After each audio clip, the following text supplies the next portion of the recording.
Hi అండి. Hello అందరికీ నమస్కారం. ఈరోజు ఈ వీడియోలో నేను మార్నింగ్ 8 నుంచి 10 వరకు చేసుకున్న పనులతో పాటు ఒక మంచి 2 జ్యూసెస్‌ని అలానే ఒక టేస్టీ డ్రింక్‌ని మీతో నేను షేర్ చేసుకుందాం అనుకుంటున్నాను. మీ అందరికీ ఈ వీడియో నచ్చినట్లయితే మన ఛానల్ సబ్స్క్రైబ్ చేయడం మాత్రం మర్చిపోవద్దు. చిన్న లైక్ చేయండి. మీరిచ్చే ప్రతి కామెంట్, ప్రతి లైక్ నాకు ఎంతో మోటివేషన్‌గా ఉంటుంది. మీరిచ్చే ఈ ఒక లైక్ వల్ల ఈ వీడియో ఎంతో మందికి రీచ్ అయ్యే అవకాశం ఉంది కాబట్టి కంపల్సరీగా వీడియోకి లైక్ చేయండి. అలానే ఇంకా నెక్స్ట్ నా పనుల్లోకి వచ్చేస్తే ఈ వీడియో నేను ఉగాది రోజున షూట్ చేశానండి. అంటే మార్నింగ్ పూజ అదంతా చక్కగా వీడియో తీసి పోస్ట్ చేద్దాం అనుకున్నాను. కానీ నాకు కొద్దిగా హడావుడి వల్ల వీలవ్వలేదు. కానీ ఉగాది రోజు నెక్స్ట్ డే రంజాన్ రోజు నేను చాలా బిజీగా ఉన్నానండి. అందుకే వీడియో నేను పోస్ట్ చేయలేకపోయాను. వీడియో సండే నేను తీసుకున్నా సరే దానికి ఎడిటింగ్ ఇవ్వడం కానీ, వాయిస్ ఇవ్వడం కానీ చాలా లేట్ అయింది. ఉగాది రోజు అయితే కనుక 10 వరకు ఇక్కడుండి అక్కడి నుంచి నేను అత్తయ్య గారు వాళ్ళ ఇంటికి వెళ్ళాం ఉగాది రోజు. ఇక నెక్స్ట్ డే రంజాన్ రోజు మా తోటికోడలిది సీమంతం ఫంక్షన్ ఉందండి. అందుకని అంటే ఈ బిజీ టైంలో నేను వీడియోని పోస్ట్ చేయడం కుదరలేదు. ఇక ఉగాది రోజు ఈ పనుల్లోకి వచ్చేస్తే కనుక పూజ కంప్లీట్ అయిపోయిన తర్వాత ఇడ్లీ వేద్దామని చెప్పేసి ఇడ్లీ పిండి తీసి పక్కన పెట్టాను. అలానే ఇడ్లీలో కొద్దిగా నెయ్యి లేదు కాబట్టి నెయ్యి కాచేసి ఈరోజు ఇడ్లీలోకి చట్నీ కానీ ఏమీ చేయకుండా కొద్దిగా పెసరపప్పు చారు చేద్దాం అనుకున్నాండి. సాంబార్ ఇడ్లీ తింటారు కదా, అలానే పెసరపప్పు చారు ఇడ్లీ కూడా చాలా బాగుంటాయి. లాస్ట్ టైం నేను చేశాను కదండి, వాళ్ళకి టేస్ట్ నచ్చింది. అదీ కాక సమ్మర్ కదా, చక్కగా పెసరపప్పు చారు చాలా చలవ చేస్తుందండి. ఇక అందుకని చట్నీ చేయకుండా కొద్దిగా కొబ్బరి పొడి అలానే పెసరపప్పు చారు ఇడ్లీ అంటే టిఫిన్కి ఇది కంప్లీట్ చేద్దాము అని చెప్పేసి ఇప్పుడైతే కనుక నేను ఆ చారులోకి కావాల్సిన ఉల్లిపాయ, పచ్చిమిర్చి, టమాటా, కొద్దిగా గుమ్మడికాయ ముక్కలు కట్ చేసేసి అంటే క్యారెట్ ముక్కలతో సహా ప్లేట్లో పెట్టేసుకొని ఇప్పుడు నెయ్యి కాయటానికి ఈ వెన్నపూస మొత్తాన్ని శుభ్రంగా కడుగుతున్నాను. ఇప్పుడు నేను ఒక ఇంపార్టెంట్ విషయం మీతో నేను షేర్ చేసుకుందాం అనుకుంటున్నాను. అదేంటి అంటే ఒక చిన్న బిజినెస్ స్టార్ట్ చేద్దాము అనే ఒక పెద్ద ఆలోచనతో అయితే కనుక ఇప్పుడు ఉన్నానండి. మీరేమంటారు? అలానే నేను స్టార్ట్ చేసే బిజినెస్ ఏంటో మీరు గెస్ చేయగలరా? చేస్తే కనుక ఒక చిన్న మెసేజ్ చేయండి.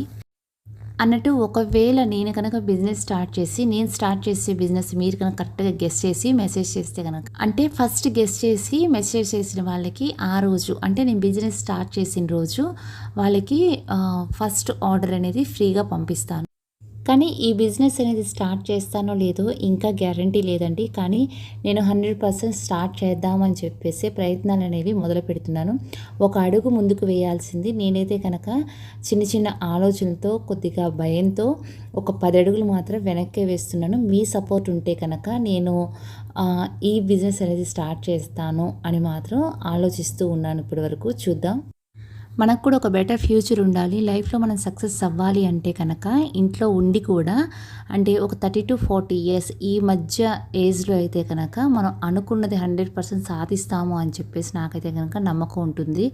ఇక నెక్స్ట్ అంటే 40 ఇయర్స్ వచ్చేసి మనం ఇలాంటివి ఏమన్నా స్టార్ట్ చేయాలన్నా సరే ఇంతకంటే మించిన ఎన్నో బరువులు బాధ్యతలు ఆ టైంలో మనకి స్టార్ట్ అవుతాయి. కాబట్టి ఏదైనా సరే మనం ఒక సక్సెస్ని మనం రుచి చూడాలన్నా సరే అది ఇదే కరెక్ట్ టైం అనిపిస్తుంది నాకు. ఇక ఇప్పుడైతే కనుక పెసరపప్పులో కట్ చేసిన ముక్కలన్నీ వేసేసి కుక్కర్ పెట్టేశాను. పక్కన వెన్నపూస కూడా కాచేస్తున్నాను. 2 రోజుల క్రితం నేను చల్లమిరపకాయలని పెట్టాను కదండి, అవైతే కనుక ఫ్రిడ్జ్లో పెట్టేశాను. అంటే వాసన రాకుండా ఉండటానికి నేను ఈ గిన్నె మొత్తం ఫ్రిడ్జ్లో పెట్టేశాను. ఇక ఈ రోజు అయితే కనుక అంటే 2 డేస్ అయిపోయింది కదా, ఈ పచ్చిమిర్చి కూడా చక్కగా మజ్జిగలో నానున్నాయి. ఇప్పుడు ఈ పచ్చిమిర్చిని ఈ ప్లేట్లో పెట్టేసేసి కొద్దిగా ఎండటానికి బయట ఎండలో పెట్టేస్తాను.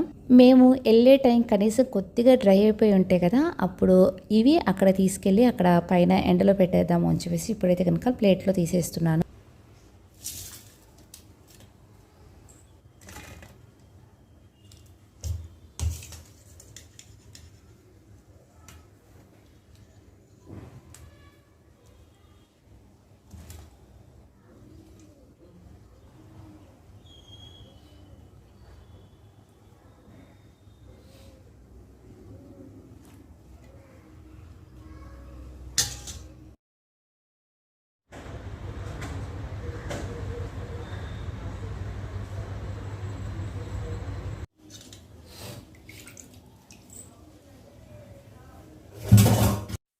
ఈ మజ్జిగ అయితే కనుక చాలా ఫ్రెష్గా ఉన్నాయండి, ఫ్రిడ్జ్లో పెట్టేస్తాను. ఇంకొక పావు కేజీ తెప్పించి దీంట్లో వేసేస్తే కనుక సరిపోతాయి.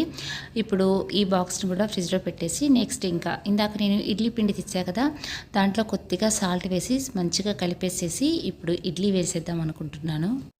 అవునండి, సమ్మర్ స్టార్ట్ అయింది కదా. ఈ సమ్మర్లో ఎక్కువగా గోంగూర పచ్చడి, టమాటా పచ్చడి, పండుమిరపకాయల పచ్చడి, మామిడికాయ పచ్చళ్ళు పెడుతూ ఉంటారు.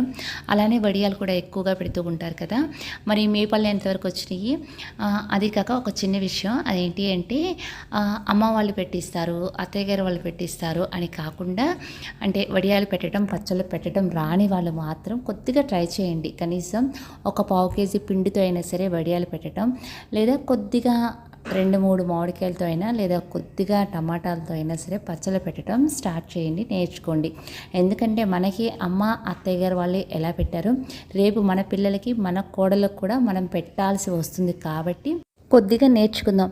పెట్టాల్సి వస్తుంది కాబట్టి కాదండి, కరెక్ట్గా పెట్టాలి. ఎందుకంటే ఇప్పుడు వడియాలు పచ్చళ్ళు మనకి పెట్టడమే రాదు, అలాంటిది మన పిల్లలకి ఎలా అలవాటు అవుతుంది? అందుకనే అమ్మ వాళ్ళ జనరేషన్తోనే ఆగిపోకుండా మన జనరేషన్తో కంటిన్యూ అయితే నెక్స్ట్ ఫ్యూచర్ జనరేషన్ వాళ్ళకి కొద్దిగా అంటే ఆ ప్రాసెస్ అనేది వాళ్ళకి తెలుస్తుంది. ఇక ఇప్పుడైతే కనుక ఇడ్లీ వేసేసే కదా, ఇక ఒక పక్కన వెన్నపూస పెట్టే కదా, ఇందాక పెసరపప్పు పెట్టినప్పుడు ఆ వెన్నపూసని వడపోస్తున్నారండి. అది కూడా ఎందుకు అంటే వెన్నపూస కాచేటప్పుడు కొద్దిగా మీగడ తొలకలు ఏవైనా ఉన్నా సరే ఇలా గిన్నెకి అడుగును అంటుకుపోయి వెన్నపూస పూర్తిగా కరిగి నెయ్యిలాగా మారేటప్పటికి ఈ గిన్నెంతా అలా మాడిపోతుందండి. అందుకనే తీసి కొద్దిగా వేరే గిన్నెలోకి వడకట్టేసేసి ఆ గిన్నె పక్కన పెట్టేసామంటే క్లీన్ చేయడానికి కుదురుతుంది. అలానే తర్వాత మన నెయ్యి కాస్తాను చూసారా, ఆ గిన్నె కూడా నీట్గా క్లీన్ చేసేసుకోవచ్చు. ఇప్పుడు నేను ఒక చిన్న టిప్ని మీతో షేర్ చేసుకుంటానండి. అదేంటి అంటే ఇడ్లీ పాత్ర అడుగును మనం వాటర్ వేస్తూ ఉంటాం కదా, ఆ వాటరు బాగా మరిగి కొన్ని రోజులకి ఒక స్కేల్ లాగా ఫామ్ అయిపోతుంది దాంట్లో, అంటే గిన్నె లోపట. అలా కాకుండా అవ్వాలి అంటే వాటర్ అంటే ఫిల్టర్ అయిన వాటర్ని కనుక దాంట్లో పోస్తే కనుక అస్సలు అంటే స్కేల్ లాగా అస్సలు ఫామ్ అవుదండి. ఇడ్లీ పాత్ర అడుగును చాలా నీట్గా ఉంటుంది, క్లీన్ చేసుకోవడం కూడా ఈజీనే. ఇక ఇప్పుడైతే కనుక పచ్చి కొబ్బరి చిప్పతో కొబ్బరి పొడిని ప్రిపేర్ చేద్దాం అనుకుంటున్నానండి. అది కూడా ఏంటి అంటే ఇలా పచ్చి కొబ్బరి చిప్పలు ఉంటాయి కదా, వాటిని ఒక 2 రోజులు ఫ్రిడ్జ్లో పెట్టేస్తే కనుక ఇలా కొద్దిగా డ్రై అయిపోతాయండి. ఇలా డ్రై అయిపోయిన చిప్పలి వెనకాల ఆ బ్లాక్ లేయర్ ఉంటుంది కదా, ఆ లేయర్ మొత్తం ఇలా తీసేయాలి. ఇలా తీసేసిన తర్వాత వీటిని చిన్న చిన్న ముక్కలుగా కట్ చేసుకోవాలండి. కానీ చాలా సింపుల్గా 10 మినిట్స్లో మాత్రం కొబ్బరి పొడిని చాలా టేస్టీగా ప్రిపేర్ చేసుకోవచ్చు. ఇలా కట్ చేసిన ముక్కల్ని ఒక పక్కన పెట్టేసుకొని దీనికంటే ముందుగా మనం తినే కారాన్ని బట్టి దీనికి ఎన్ని మిరపకాయలు కావాలో అన్ని మిరపకాయలు ఫ్రై చేసుకొని దాంట్లో కొద్దిగా చింతపండు, ధనియాలు, జీలకర్ర వేసేసుకొని దీంట్లో కొద్దిగా వెల్లుల్లిపాయలు అలానే రాళ్ళ ఉప్పు వేసేసుకొని ఒక్కసారి మిక్సీ పట్టేసుకోవాలండి. ఇవి కొద్దిగా మెత్తగా నలిగిన తర్వాత దాంట్లో ఈ కొబ్బరి ముక్కలు వేసుకొని ఇంకొకసారి మిక్సీ పట్టేసుకొని, అంటే ఇందాక పచ్చిమిర్చి పౌడర్లో ఈ కొబ్బరి ముక్కలు కూడా చక్కగా మెత్తగా గ్రైండ్ అయిపోతాయండి. అలా మెత్తగా గ్రైండ్ అయిన తర్వాత దాంట్లో కొద్దిగా కరివేపాకు అలానే కొత్తిమీర ఇవి వేసేసి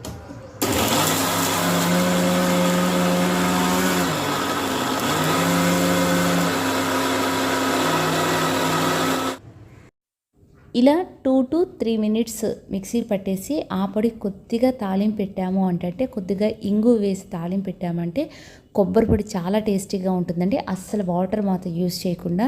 ఇదైతే కనుక దోశల్లోకి కానీ లేదా ఇడ్లీలోకి, అంతకంటే ముఖ్యంగా అన్నంలో కొద్దిగా నెయ్యి వేసుకొని వేడి వేడి అన్నం తింటే మాత్రం చాలా బాగుంటుంది.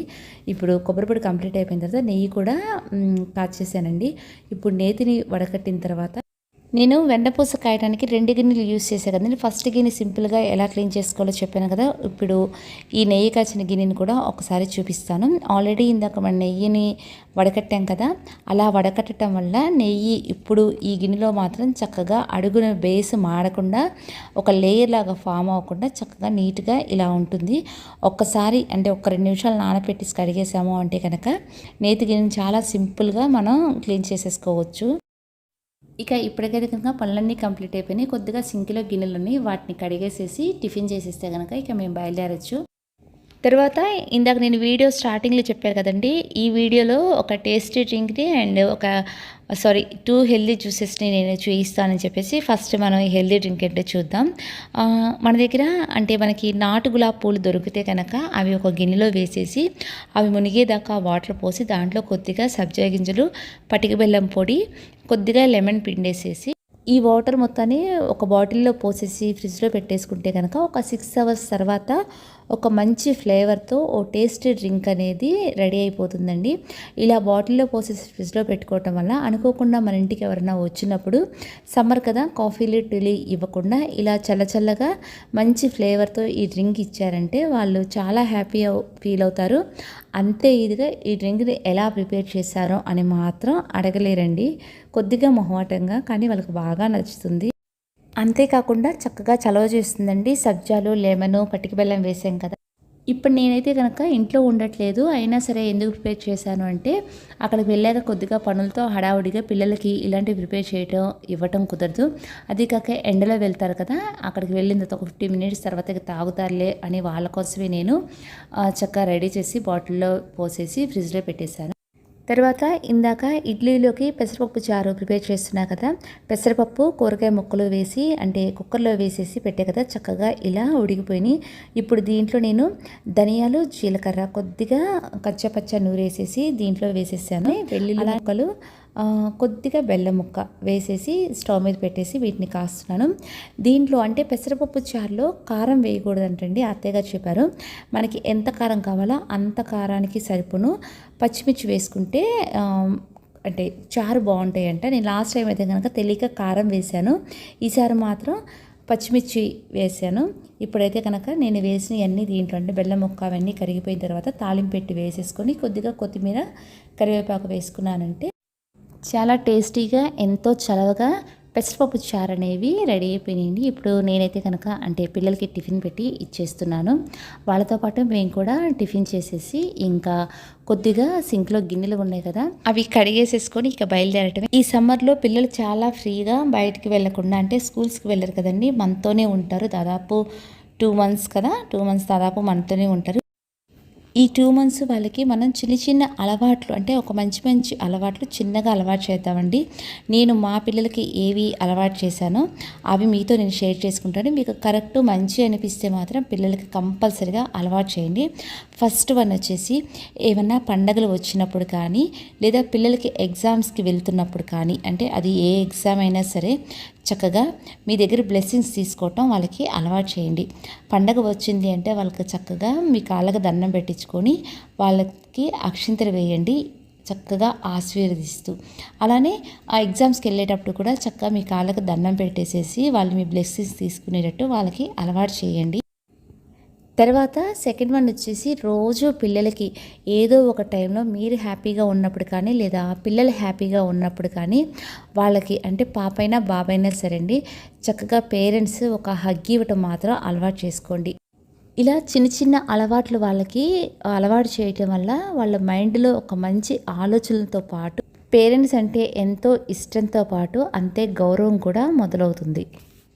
ఇక ఇక్కడ వరకైతే కనుక నేను ఇందాక స్టార్ట్ చేసిన పనులు కంప్లీట్ అయిపోయినాయండి.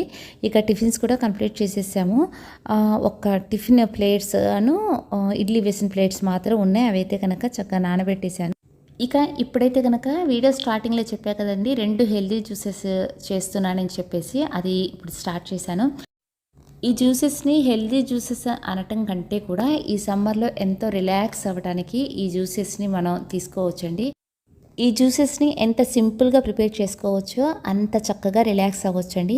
మనం ఏదైనా పని నుండి బయటికి వెళ్ళే ముందు చక్కగా ఈ జ్యూసెస్ చేసుకొని ఫ్రిడ్జ్లో పెట్టేసుకుంటే వచ్చాక తాగితే చాలా రిలాక్స్ అవుతామండి. లేదా బయటికి వెళ్ళేటప్పుడు కూడా ఇంట్లో ఈ ఫ్రూట్స్ ఉంటే మాత్రం చక్కగా జ్యూస్ చేసుకుని ఒక చిన్న బాటిల్లో పోసుకుని హ్యాండ్ బ్యాగ్లో పెట్టేసుకుంటే మాత్రం బయటైనా సరే చక్కగా ఈ జ్యూసెస్ని తాగేయచ్చు.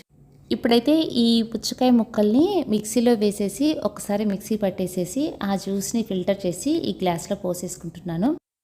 ఈ జ్యూస్లో కొద్దిగా సాల్ట్, లెమన్ యూజ్ చేసుకోవచ్చు, కొద్దిగా పుదీనా కూడా వేసుకోవచ్చు అండి. ఇక నెక్స్ట్ ఈ కిస్మిస్ జ్యూస్ అయితే కనుక రిలాక్స్తో పాటు మంచి బాడీకి స్ట్రెంగ్త్ కూడా ఇస్తుందండి. ఈ సమ్మర్లో కొద్దిగా అలసటగా ఉన్నప్పుడు ఈ జ్యూస్ తాగి చూడండి, ఎంతో స్ట్రెంగ్త్ వచ్చినట్టు అనిపిస్తుంది బాడీకి. ఇక ఈ జ్యూస్లో అయితే కనుక మిక్సీ పట్టేటప్పుడు కొద్దిగా పుదీనా కావాల్సినంత అంటే టేస్ట్ తగ్గట్టు కొద్దిగా సాల్ట్ని యాడ్ చేసుకోవచ్చు. అంటే ఇప్పుడు నేను ఈ జ్యూస్ అయితే కనుక పిల్లలకి ఇచ్చేస్తున్నానండి. దీంట్లో కనుక కొద్దిగా పటిక బెల్లం మాత్రమే యాడ్ చేస్తున్నానండి. పటిక బెల్లం యాడ్ చేసినా సరే జ్యూస్ చాలా బాగుంటుంది. ఎట్లానో ఈ రెండు తీయగానే ఉంటాయి కాబట్టి ఒక చిన్న స్పూన్ మాత్రమే పటిక బెల్లం యాడ్ చేసి వీళ్ళకి ఇచ్చేస్తున్నాను. అన్నట్టు ఈ వీడియో మీకు నచ్చిందా? నచ్చితే కనుక ఈ వీడియో మీద అభిప్రాయం నా దాకా అందాలంటే ఒక చిన్న కామెంట్ చేయండి. అన్నట్టు నేను బిజినెస్ గురించి అడిగా కదా, దాని గురించి కూడా మీ ఆలోచనలు నాతో షేర్ చేసుకోవచ్చు. మరో మంచి వీడియోతో రేపు శుక్రవారం కలుద్దాం. అప్పటి వరకు